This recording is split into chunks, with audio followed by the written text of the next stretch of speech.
السلام عليكم ورحمة الله وبركاته. إن الحمد لله وحده الصلاة والسلام على من لا نبي بعد أما بعد. அன்பார்ந்த சகோதரர்களே, சகோதரிகளே, மாணவ மாணவிகளே, அல்லாஹு தாலா இந்த இடத்தில் நம்மை ஒன்று சேர்த்தது போல் நாளை மறுமையில் சொர்க்கத்தில் உயர்ந்த சொர்க்கமான ஜன்னத்துல் ஃபிர்தௌஸ் என்ற சொர்க்கத்தில் என்னையும் என்னுடைய குடும்பத்தார்களையும் உங்களையும் உங்களுடைய குடும்பத்தார்களையும் ஒன்று சேர்ப்பானாக என துஆ செய்தவனாக இந்த உபதேசத்தை ஆரம்பம் செய்கின்றேன். மஅரிஃபத்துல்லாஹ், அல்லாஹுவை அறிந்து கொள்வோம் என்கின்ற தலைப்பில் ஒரு சில முக்கியமான விஷயங்களை நாம் தொடர்ச்சியாக பார்த்து வருகின்றோம். அதில் இன்றைய தினத்தில் நாம் விளங்கி கொள்ள வேண்டிய மிக முக்கியமான ஒரு விஷயம் என்னவென்றால், இறைவனுக்கு நன்றி செலுத்துதல், அல்லாஹ்விற்கு நன்றி செலுத்துதல் என்கின்ற ஒரு பண்பு அல்லாஹும் அல்லாஹ்வுடைய தூதரும் குர்ஆனிலும் ஹதீஸிலும் அதிகமாக சொல்லி காட்டக்கூடிய ஒரு பண்பு. ஒரு முஃமினிடத்தில் கட்டாயமாக இருக்க வேண்டிய ஒரு பண்பாக அல்லாஹும் அல்லாஹ்வுடைய தூதரும் இந்த இறைவனுக்கு நன்றி செலுத்துதல் என்கின்ற ஒரு பகுதியை சுட்டி காட்டுவதை நாம் பார்க்கலாம். அல்லாஹ் தஆலா குர்ஆனில் ஃபத்குரூனி அஸ்குருக்கும் வஷ்குரூலி வலா தக்ஃபுரூன், நீங்கள் என்னை நினைவு கூறுங்கள், நான் உங்களை நினைவு கூறுவேன், எனக்கு நீங்கள் நன்றி செலுத்துங்கள் அப்படின்னு அல்லாஹ் தஆலா சொல்றான். சொல்லிட்டு வலா தக்ஃபுரூன், நிராகரித்தவர்களாக நீங்கள் ஆகிவிடாதீர்கள் என்று சொல்றோம். இப்ப நன்றி செலுத்தக்கூடிய பண்பு எங்க குறையுதோ அங்க நிராகரிப்பு இருக்குன்னு அர்த்தம். நம்ம எங்க இறைவனுக்கு நன்றி செலுத்தவில்லையோ, இறைவன் தந்த விஷயங்களுக்கெல்லாம் எல்லாமே இறைவன் தந்ததுதான். உலகத்துல இந்த உலகமும் சரி, இந்த உலகத்துல வாழக்கூடிய மற்றவங்களும் சரி, நானும் சரி, இருக்கக்கூடிய விஷயங்களும் சரி, அனைத்தும் இறைவன் தந்தது. எந்த ஒன்றுக்கும் எனக்கும் சம்பந்தமும் கிடையாது. எல்லாமே நான் சம்பாதித்து பெற்ற செல்வம் தான். தந்தது யாரு? அல்லாஹ் தஆலா. நானா கஷ்டப்பட்டு படித்து எடுத்துக்கொண்ட கல்விதான். தந்தது யாரு? அல்லாஹ் தஆலா. இந்த சிந்தனை நம்மளுக்கு இருக்கும். எல்லாமே தந்தது யாரு? அல்லாஹ் தஆலா. அதுக்கெல்லாம் முழுமையாக நன்றி செலுத்த வேண்டியது மனிதனுடைய கடமை. முழுமையாக எந்த ஒரு மனிதனாலும் அல்லாஹ் தஆலா தந்த விஷயங்களுக்கு நன்றி செலுத்தி முடிக்க முடியாது. நம்மளால எவ்வளவு முடியுமோ அவ்வளோ நன்றி செலுத்த வேண்டும். நன்றி செலுத்தாமல் இருப்பது என்பது வலா தக்ஃபுரூன், அல்லாஹ் தஆலா சொல்ற மாதிரி அது இறை நிராகரிப்பு என்பதையும் நாம் உணர்ந்து கொள்ள வேண்டும். சரிங்களா? இது முதல் விஷயம். அடுத்ததா அல்லாஹ் தஆலா சொல்றான், ஹுவல்லதி அன்ஷஅக்கும் வஜஅல லக்குமுஸ் ஸம்அ வல் அப்ஸார வல் அஃஇதா கலீலம் மா தஷ்குரூன். அல்லாஹ் தஆலா அவன்தான் உங்களை படைத்தான், உங்களுக்கு கேட்கும் திறன், பார்க்கும் திறன், அதே மாதிரி உங்களுக்கு உள்ளம், இதையெல்லாம் இதையெல்லாம் அல்லாஹ் தஆலா தான் உங்களுக்கு தந்தான். கலீலம் மா தஷ்குரூன், நீங்கள் ரொம்ப குறைவாகவே நன்றி செலுத்துகிறீர்கள் அல்லாஹ் தஆலா சொல்றான். அதாவது இங்க சொல்லி காட்டுவது பார்வை, கேட்கும் திறன், இதயம், இதை அல்லாஹ் தஆலா ஒரு உதாரணத்துக்கு இந்த மூன்றையும் சொல்றான். இதை தாண்டி எல்லாமே இறைவன் புறத்திலிருந்து நமக்கு கிடைத்த இறைவனுடைய நிஅமத்துகள். சரிங்களா? ஆனால் நம்மிடத்தில் நன்றி செலுத்துவது என்பது மிக குறைவாகவே இருக்கு அப்படின்னு அல்லாஹ் தஆலா சொல்றான். எப்பயாவது ஒரு அல்ஹம்துலில்லாஹ், எப்பயாவது ஒரு அல்ஹம்துலில்லாஹ், எப்பயாவது ஒரு ஏழைக்கு உணவு வாங்கி கொடுத்துட்டு ஏதோ இறைவனுக்கு வாழ்நாள் முழுக்க நன்றி செலுத்தின ஒரு சிந்தனை, நமக்கு இறைவன் தந்த ஒரு விஷயத்துக்காக ஒரு ஏழைக்கு உணவு வாங்கி கொடுத்துட்டா, அல்லது ஒரு பொருளாதார தர்மம் செஞ்சுட்டா, அல்லது உண்மையிலேயே மனம் உயர்ந்து அல்லாஹ்வுக்கு அல்ஹம்துலில்லாஹ் அப்படின்னு ஒரு வார்த்தை சொல்லிட்டோம் அப்படின்னா ஏதோ நம்ம தான் இறைவனுக்கு முழுமையாக நன்றி செலுத்தி ஒரு சின்ன எண்ணம் வந்து விடுகிறது. ஆனா அல்லாஹ் தஆலா அவங்களதான் சொல்றான், கலீலம் மா தஷ்குரூன், நீங்கள் நன்றி செலுத்துவது மிகவும் குறைவு, நீங்கள் நன்றி செலுத்துவது மிகவும் குறைவு என்று அல்லாஹ் தஆலா சொல்லக்கூடிய செய்தியை நம்ம பார்க்கலாம். அப்ப நம்மிடத்துல நன்றி செலுத்துதல் என்கின்ற பண்பு மிகவும் குறைவாக இருக்கிறது என்கின்ற ஒரு விஷயத்தையும் அல்லாஹ் தஆலா சொல்லக்கூடிய விஷயத்திலிருந்து நம்ம உணர்ந்து கொள்ள முடியுது. இமாம் ஹரவி ரஹிமஹுல்லாஹ் அவர்கள் சொல்லக்கூடிய ஒரு வார்த்தை, வமஅன ஷுக்ர், இறைவனுக்கு நன்றி செலுத்துதல் என்பது ஸலாஸத்து அஷ்யா, மூன்று பகுதிகளை கொண்டது. இறைவனுக்கு நன்றி செலுத்துதல் என்பது வெறும் மனிதர்களுக்கு நன்றி செலுத்துறது வெறுமனே ஒரு ஜஸாக்கல்லாஹ் கைர்னா முடிஞ்சிருச்சு, அவருக்கு அவ்வளவுதான். மனிதருக்கு அங்கேயும் வேற வேற வகைகள் உண்டு, அதற்கு பகரமாக வேறதான் நம்மளால செய்ய முடிஞ்சா செய்யலாம் என்கின்ற பகுதிகள் எல்லாம் உண்டு. குறைந்தபட்சம் ஜஸாக்கல்லாஹ் கைர் என்று சொல்வது நன்றியுடைய ஒரு பகுதி. இறைவனுக்கு நன்றி செலுத்துதல் என்பதை இமாம் ஹரவி ரஹிமஹுல்லாஹ் அவர்கள் சொல்றாங்க, மூன்று விஷயங்கள் அதுல உண்டு. முதல் விஷயம் மஅரிஃபத்துன் நிஅமா, அல்லாஹ் தஆலா எனக்கு என்னவெல்லாம் தந்திருக்கான், எனக்கு தந்த நிஅமத்துகள் என்ன என்பதை நீங்கள் உணர்ந்து கொள்வதே முதல்ல இறைவனுக்கு நன்றி செலுத்தக்கூடிய ஒரு இடம். ஏன்னா இந்த ஒன்றுதான் ஃபர்ஸ்ட். இது இல்லைன்னா நன்றி செலுத்தக்கூடிய இடத்துக்கு நம்ம வரமாட்டோம். ஏன்னா அல்லாஹ் தஆலா எனக்கு என்னவெல்லாம் தந்திருக்கான் அப்படிங்கிறத உணராம நம்ம அதுக்கு நன்றி செலுத்த முடியாது. இதெல்லாம் நிறைய பேருக்கு அல்லாஹு தாலா என்னவெல்லாம் நமக்கு தந்திருக்கான் அப்படிங்கிறதே தெரியாது. அந்த ஒரு சிந்தனையா அவங்களுக்கு கிடையாது. அவங்கள பொறுத்த வரைக்கும் அல்லாஹு தாலா ஆரோக்கியத்தை தந்திருப்பான், சரிங்களா, நல்ல உடல்நிலையை தந்திருப்பான், ஒரு நல்ல ஒரு குடும்பத்தை தந்திருப்பான், சரிங்களா, அன்றாட தேவையை பூர்த்தி செய்து கொள்ளக்கூடிய அளவிற்கு அல்லாஹு தாலா பொருளாதாரத்தை தந்திருப்பான், அறிவை தந்திருப்பான், நல்ல பக்குவத்தை தந்திருப்பான். இவ்வளவையும் இறைவன் தந்திருப்பான். இதை தாண்டியும் உண்டு. ஆனால் இதெல்லாம் இவர்களுக்கு அல்லாஹு தாலா தந்த நியமத்தாக தெரியாது. பொருளாதாரத்தை கொஞ்சம் குறைய இருக்கும், அதை வச்சு இறைவன்ட்ட முறைப்பட்டு கொண்டிருப்பாங்க.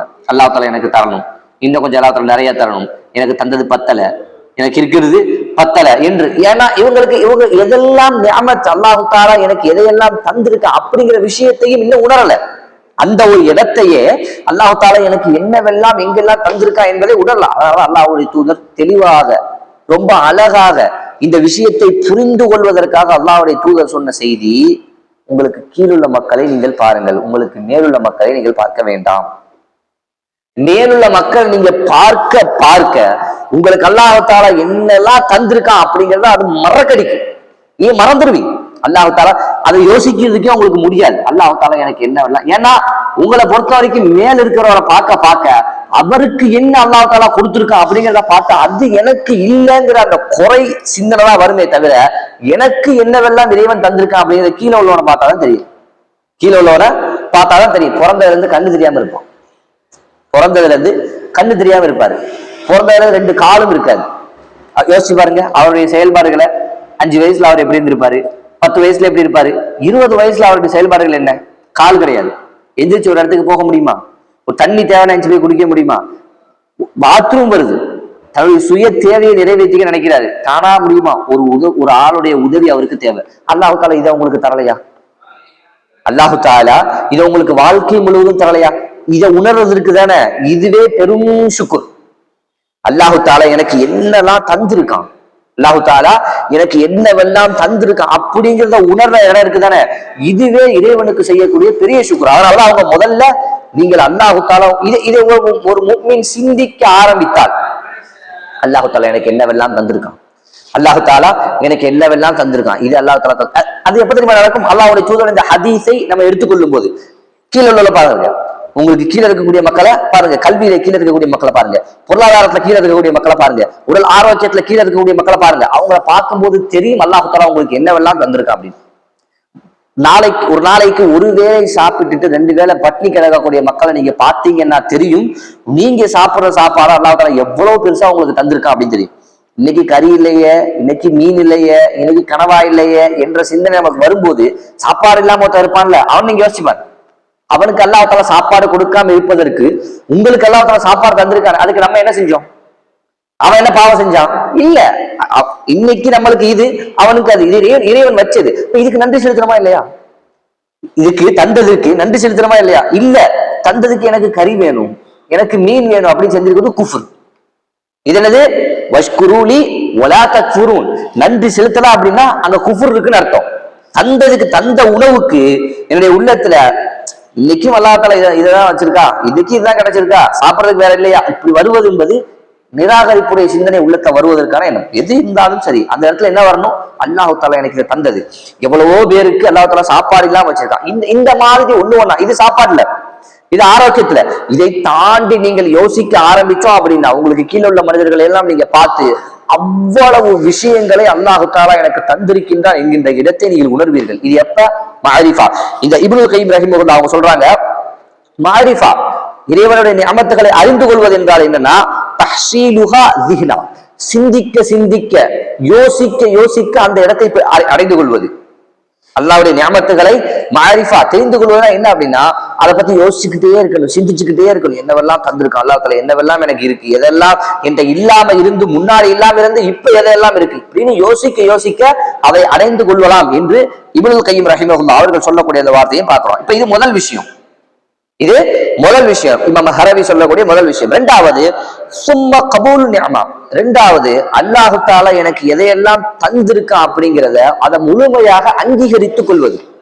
அதை இது அல்லாஹ் தஆலா எனக்கு தந்திருக்கான். நம்மள்ட்ட என்னவெல்லாம் இருக்கோ, நம்ம இடத்துல என்னவெல்லாம் இருக்கோ அதை குறையாக யோசிக்க கூடாது, அதை குறையாக சிந்திக்க கூடாது, அதை முழுமையாக ஏற்றுக்கொள்வது உள்ளத்தால. அல்லாஹ் தஆலா எனக்கு இது தந்திருக்கான், அல்ஹம்துலில்லாஹ். நான் ஒரு வாடகை வீட்டுலதான் இருக்கிறேன்னா அதுதான் எனக்கு சிறந்தது. அதுதான் எனக்கு சிறந்தது. சொந்த வீடா இருந்தாலும் சின்ன வீடா இருக்கா அதுதான் எனக்கு சிறந்தது. இது அல்லாஹ் தஆலா எனக்கு தந்திருக்கிறான். அல்லாஹ் தஆலா எனக்கு இதை தந்ததால எனக்கு இதுதான் சிறந்தது.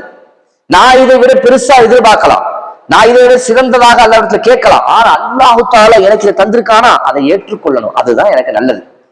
அஸா அன் தக்ரஹு ஷைஅன் வஹுவ கைருல் லக்கும் வஅஸா அன் துஹிப்பு ஷைஅன் வஹுவ ஷர்ருல் லக்கும் வல்லாஹு யஅலமு வ அன்தும் லா தஅலமூன். அல்லாஹ் தஆலா சொல்றான், நீங்கள் ஒரு சில விஷயங்களை வெறுப்பீங்க, இது வேணாம், இதுல நடக்கக்கூடாது, இந்த மாதிரி எனக்கு இது எனக்கு தேவையில்லை, இந்த மாதிரிலாம் எனக்கு நடக்கவே கூடாது என்று நினைப்போம். அது உங்களுக்கு சிறந்ததாக இருக்கும். அது நம்மளுக்கு தெரியாது. சில விஷயங்களை நீங்க விரும்புவீங்க, ஆதரவு வைப்பீங்க, ஆசைப்படுவீங்க கிடைக்கணும். அது உங்களுக்கு தீங்காக இருக்கும். வல்லாஹு யஅலமு வ அன்தும் லா தஅலமூன். அது அல்லாஹ்வுக்கு தான் தெரியும், உங்களுக்கு தெரியாது என்று அல்லாஹ் தஆலா சொல்றான். அப்ப அல்லாஹ் தஆலா நான் நிறைய விஷயங்களை இறைவன்கிட்ட கேட்டிருக்கலாம், அது கிடைக்காம இருக்கலாம். அல்லாஹ் தஆலா எனக்கென்று ஒரு சில விஷயங்களை தந்திருப்பானே, நான் ஒரு பெருசா ஒண்ணு கேட்டிருப்பேன், அதுல பாதி அளவுல ஒண்ணு எனக்கு கிடைச்சிருக்கும். நான் என்ன சிந்திக்கணும்னா, நான் கேட்ட விஷயம் எனக்கு மோசமானது, எனக்கு தீங்கானது, அதனால அல்லாஹ் தஆலா அவனா ஒரு விஷயம் தந்திருக்கான், இதுதான் எனக்கு சிறந்தது, இதுதான் எனக்கு சிறந்தது என்கின்ற ஒரு அந்த சிறந்த அந்த சிந்தனையும் நாம் பெற்றுக்கொள்ள வேண்டும் என்கின்ற விஷயத்தையும் இரண்டாவதாக அவர்கள் சொல்லக்கூடிய இந்த விஷயத்திலிருந்து நாம் புரிந்து கொள்ள முடிகிறது. மூணாவது, அதற்காக இறைவனை புகழ்வது, அதற்காக இறைவனை புகழக்கூடிய முதலாவதாக இறைவன் தந்த அந்த விஷயங்களை ஏற்றுக்கொள்ள வேண்டும். இரண்டாவதாக, அதாவது முதலாவதாக இறைவன் தந்த விஷயங்களை எல்லாம் அவனுடைய நியாமத்துகளை எல்லாம் சிந்தித்து பார்க்க வேண்டும். இரண்டாவதாக இறைவன் நம்மளுக்கு என்ன தந்திருக்கானோ, அல்லாஹ் தஆலா என்ன தந்திருக்கானோ அதில் குறை கண்டுபிடிக்காம, அதை குறை காணாம முழுமையாக அதை அங்கீகரித்துக் கொள்ள வேண்டும். மூணாவது, தந்த விஷயத்துக்காக இறைவனுக்கு நன்றி செலுத்த வேண்டும். அது வார்த்தைகளாக இருக்கலாம், செயல்பாடு வடிவில் இருக்கலாம், எப்படியோ இறைவனுக்கு நன்றி செலுத்த வேண்டும் என்று இமாம் அல் ஹரவி ரஹிமஹுல்லா அவர்கள் சொல்லக்கூடிய இந்த செய்திகள் எல்லாம் பார்க்கிறோம். இப்ப இறைவன் தந்ததற்காக ஒரு விஷயத்தை எனக்கு தந்திருக்கான் அப்படின்னா அதற்காக நான் நன்றி செலுத்துவதிலேயே முதல் பகுதி இறைவன் தந்த அந்த நியமத்தை ஹராமான வழியில் பயன்படுத்தாமல் இருப்பது. உதாரணமாக அல்லாஹ் தஆலா கண்ணை தந்திருக்கான், அல்லாஹ் தஆலா கண்ணை நியமத்தா தந்திருக்கான், இதற்கு நான் நன்றி செலுத்தணும்னா என்ன செய்யணும்? முதல் விஷயம், இதை ஹராமான விஷயத்துக்கு பயன்படுத்தக்கூடாது, இத ஹராமான விஷயத்துக்கு பயன்படுத்தக்கூடாது. அதுதான் அல்லாஹ் தஆலா எனக்கு இந்த நியமத்தை தந்ததற்கான நன்றி செலுத்துவதே முதல் பகுதி. அல்லாஹ் தனக்கு நாவை தந்திருக்கான், பேசக்கூடிய ஆற்றலை தந்திருக்கான், அதற்கு நன்றி செலுத்துறதுனா என்ன? அந்த நாவை ஹராமான விஷயத்திற்கு பயன்படுத்தக்கூடாது. அந்த நாவை ஹராமான விஷயத்திற்கு நான் பயன்படுத்தாமல் இருப்பதுதான் இறைவன் எனக்கு அந்த நாவை தந்ததற்காக நான் செலுத்தக்கூடிய நன்றி. இது முதல் பகுதி, சரிங்களா? இந்த மாதிரி அல்லாஹ் தஆலா ஆரோக்கியம் தந்திருக்கான், அல்லாஹ் தஆலா பொருளாதாரத்தை தந்திருக்கான், அல்லாஹ் தஆலா கல்வியை தந்திருக்கான். இதையெல்லாம் இறைவன் நியமத்தா தந்திருக்கானோ அதற்கு நாம் நன்றி செலுத்த வேண்டும் என்றால் அதற்கான முதல் பகுதி அதை இறைவன் தடுத்த வழிகளில் பயன்படுத்தாமல் இருப்பது. அதை இறைவன் தடுத்த வழியில் பயன்படுத்தாமல் இருப்பதுதான் முதல் விஷயம். அதான் நன்றி அப்படிங்கிறத புரிஞ்சுக்கணும். அல்லாஹ் தஆலா சொல்றான் குர்ஆன்ல, வமா பிக்கும் மின் நிஅமத்தின் ஃபமினல்லாஹ். உங்களுக்கு நியமத்துகளாக என்னவெல்லாம் கிடைக்குதோ அப்படின்னா நமக்கு தேவையானதாக நாம் பயன்படுத்தக்கூடியதாக இந்த உலகத்துல நமக்கு என்னவெல்லாம் கிடைக்குதோ அது எல்லாமே இறைவன் புறத்திலிருந்து வந்தது, அது எல்லாமே இறைவன் புறத்திலிருந்து வந்தது அப்படின்னு அல்லாஹ் தஆலா சொல்லி காட்டுறான். அதே மாதிரி வஅம்மா பிநிஅமதி ரப்பிக ஃபஹத்திஸ். உங்களுடைய இறைவன் உனக்கு அல்லாஹ் தஆலா நபிக்கு கட்டளை இருக்கின்றான், உங்களுடைய இறைவன் உங்களுக்கு எதையெல்லாம் தந்திருக்கின்றானோ நியமத்தாக ஃபஹத்திஸ், அதை மக்களுக்கு நீங்கள் எடுத்து சொல்லுங்கள் அப்படி அல்லாஹ் தஆலா சொல்றான். எடுத்து சொல்லுங்கள் என்ற அப்படின்னா என்ன அப்படின்னா ஃபஹத்திஸ், அதை நீங்கள் மக்களுக்கு எடுத்து சொல்லுங்கள் அப்படின்னா என்ன அப்படின்னா அதை அமல்கள்ல வெளிப்படுத்துறது. எடுத்து சொல்றதுன்னா என்ன? அமல்களில் அதை வெளிப்படுத்துவது, அதான் எடுத்து சொல்றது. அல்லாஹ் தஆலா இங்க சொல்றது என்ன? அல்லாஹ் தஆலா எனக்கு தந்திருக்கான், எனக்கு தந்திருக்கான் ஒவ்வொரு ஆளாக்கு சொல்றதல்ல. அல்லாஹ் தஆலா உங்களுக்கு வஅம்மா பிநிஅமதி ரப்பிக ஃபஹத்திஸ், அல்லாஹ் தஆலா உங்களுக்கு தந்த நியமத்துகளை நீங்கள் எடுத்து சொல்லுங்க அப்படின்னா அதன் மூலமாக அமல்கள் செய்யுங்க. அல்லாஹ் தஆலா உங்களுக்கு தந்திருக்கக்கூடிய அந்த நியமத்துகளை பயன்படுத்தி அல்லாஹ்வுடைய கட்டளைகளை நீங்க நிறைவேற்றுங்க, அந்த அமல்களை செய்யுங்க, அதன் மூலமாக மக்களுக்கு சொல்றது. அதானே தவிர தந்திருக்கக்கூடிய விஷயங்களை கொண்டு போய் வெளியே சொல்வது அல்ல என்பதையும் நாம் உணர்ந்து கொள்ள வேண்டும். அப்ப இதெல்லாம் இறைவனுக்கு நன்றி செலுத்துதல் என்கின்ற பகுதி சம்பந்தமாக குர்ஆனும் ஹதீஸும் நமக்கு காட்டித்தரக்கூடிய பகுதிகள். அல்லாஹ் தஆலா நமக்கு தந்திருக்கின்ற விஷயத்துக்கு நம்முடைய வாழ்நாள் முழுவதும் நாம் நன்றி செலுத்திக் கொண்டே இருக்கணும். அப்படி வாழ்நாள் முழுவதும் நன்றி செலுத்தினாலும் இறைவன் தந்த அந்த நியமத்துகளுக்கு நான் முழுமையாக ஒரு நன்றி செலுத்திய ஒரு அடியாராக மாற முடியுமா என்று கேட்டால் இல்லை.